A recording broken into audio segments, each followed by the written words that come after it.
Fighting anti-Semitism, it is front and center, and to talk more about it now, live from London, Gideon Falter is with us. Gideon, the chairman of the Campaign Against Anti-Semitism. It's good to have you with us. Good morning. Obviously, the focus right now is on what happened in Muncie, New York. There are still a lot of questions about the suspect's motive, questions about mental illness. But just in this week, this past week alone, in New York State, there have been several incidents targeting Jews. And it plays into a trend across the United States, an increase in hate crimes against Jews in New York and nationally. From a global perspective, how concerned are you about a rise in anti-Semitism? This is something very worrying because for a lot of American Jews, they've observed what's been going on in Europe and other parts of the world with horror and with mounting fear for Jews around the world. But they have been thinking that in the United States, the same sort of phenomenon wouldn't take root. And then, of course, with each attack from Pittsburgh to Poway, now to all of the attacks happening in New York and this weekend's attack in Muncie, we've seen that sense of safety of American Jews really shattered by what's been happening. And what we're now seeing is that the exact same trends that have been attacking Jews around the world are now starting to threaten American Jews as well.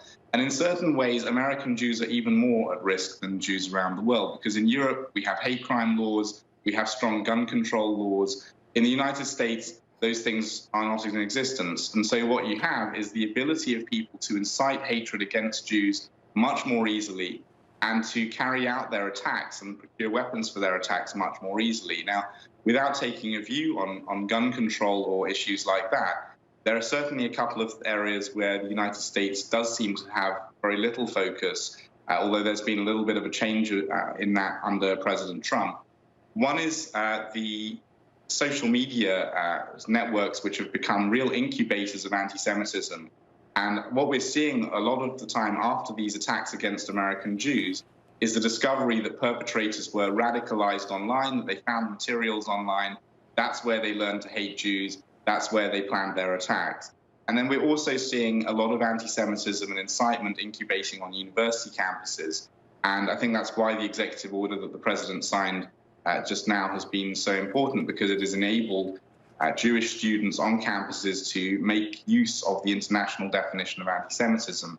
And I believe that the first lawsuit has already been filed against a university over its anti-Semitism on campus. But I think what we're seeing now is the entry of American Jewry into that wider global phenomenon of anti-Semitism. And as one of your contributors just said earlier, what starts with the Jews never ends with the Jews.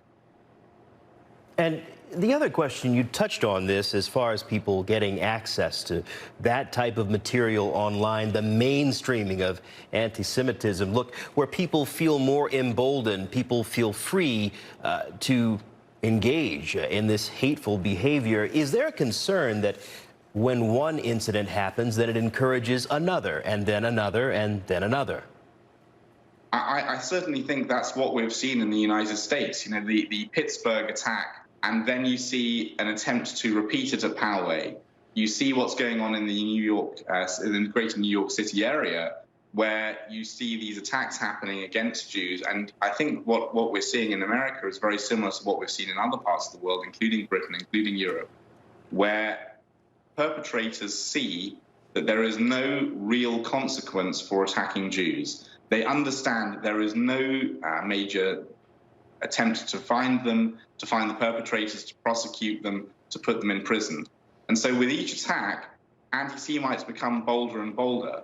And what we're also seeing is that this gives power to those people who are inciting this hatred. And some of the conspiracy theories that we see about Jews, once somebody attacks Jews in the name of that conspiracy theory, it emboldens other people who also believe those conspiracy theories to then also carry out attacks. Gideon, just briefly here, a very important question. Do you feel that enough is being done to curb this trend? No, and that's not just in the United States, that's globally. We are seeing a massive resurgence of anti-Semitism in living memory of the Holocaust. We are seeing Jews who feel so threatened in some countries that they are feeling that they are forced to leave. We are seeing now the murder of American Jews at their places of worship, in the places where they just go about their daily lives, the community centers, their shops even, Now is the time for the American authorities, as well as authorities across Europe, particularly, to stand up and say this is an area where we're going to plow masses of resources for law enforcement to actually protect our Jewish communities, because if they do not do that now, it will soon become too late.